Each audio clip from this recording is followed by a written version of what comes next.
ஒரு நாள் ஒரு சின்ன பையன் நல்லா தூங்கிட்டு இருந்தான்.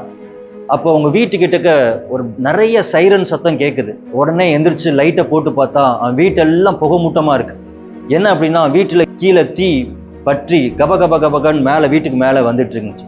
உடனே தன்னை காப்பாத்தி கொள்ள ஜன்னலை திறந்துட்டு ஜன்னல் மேல நின்று பார்த்தா ஒரே புகைமூட்டம். குதிக்கலான்னு பார்த்தா வேற வழி இல்லை.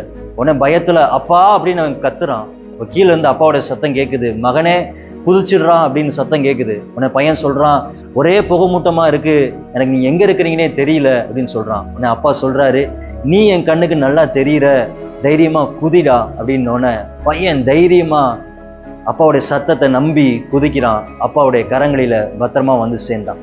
இதே போலதான் நீங்களும் உங்க வாழ்க்கையில அடுத்து உங்க எதிர்காலம் எல்லாம் புகைமூட்டமா இருக்கு, ஒரு வழியும் தெரியல, என்ன டிசிஷன் எடுக்கணும்னு தெரியல. ஆனா ஒன்று நல்லா ஞாபகம் வைத்துக்கோங்க, நம்முடைய பரம தகப்பனாகிய கடவுள் காலத்தை அவர் படைத்தவர். அவருக்கு எதிர்காலம் நல்லா தெரியும். அதனால உங்களுக்கு எதிர்காலம் தெரியலன்னு குறித்து பயப்படாதீங்க. அவர் மேல முழு பாரத்தை போட்டு அடுத்து எடுக்க வேண்டிய முடிவை தைரியத்தோடு எடுங்க. அவருடைய பாதுகாப்பின் கருத்துக்குள்ள நீங்க வந்துருவீங்க. உங்க வாழ்க்கை பாதுகாப்பா இருக்கும். தேங்க்யூ. உங்களுக்கு ஷாலோம்.